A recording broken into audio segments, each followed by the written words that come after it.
Gyvenimas yra puikus, mėlyjeji, bet kartais įvykiai, nuoskaudos, problemos, stresai, nesėkmės labai jį išderina.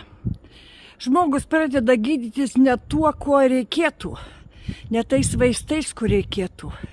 Alkoholis, rūkymas, ne tai, ko reikia jum. Tai ne tie vaistai, koduotis. Tai pati geriausia išeitis ir išsigelbėjimas.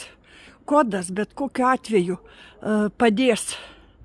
Ir daug metų, 30 metų mano patirtis koduojant, man duoda galimybę padaryti tai kokybiškai. Ir ilgametis išsilaikymas po kodų taip pat yra labai geri rezultatai.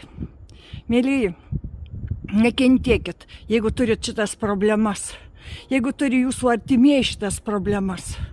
Kodas yra lengvas.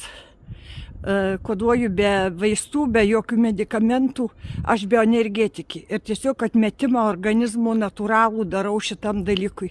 Kaip alergija, kaip kažkam tai, ko labai nemėgstat, bus toks pojūtis, kokiu net pakratų maistų pagalvojus apie jį.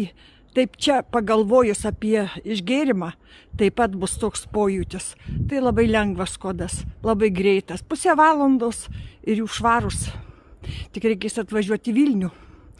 Darau tą ir per nuotolį, darau tą ir per nuotrauką.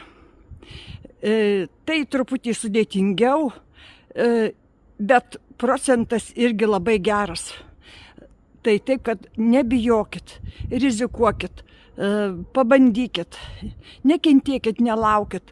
Žinot, jeigu jūs vartojat, kenčia visa jūsų šeima, jūsų vaikai, jūsų tėvai, seserys, broliai, visa giminė.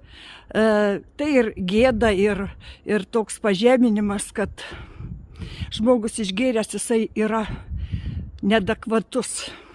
Jis tiek pridaro visokių nesąmonių, kur tikrai paskui prisiminus jums pačiam gėda būna, arba visiems jūsų artimiesiems pridarot labai labai nemalonių prisiminimų ir susijusių su jumis.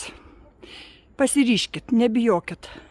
Padės kodas ir išsivaduosit ar nuo rūkymų, ar nuo alkoholio ir gyvensit normalų, visavertį gyvenimą.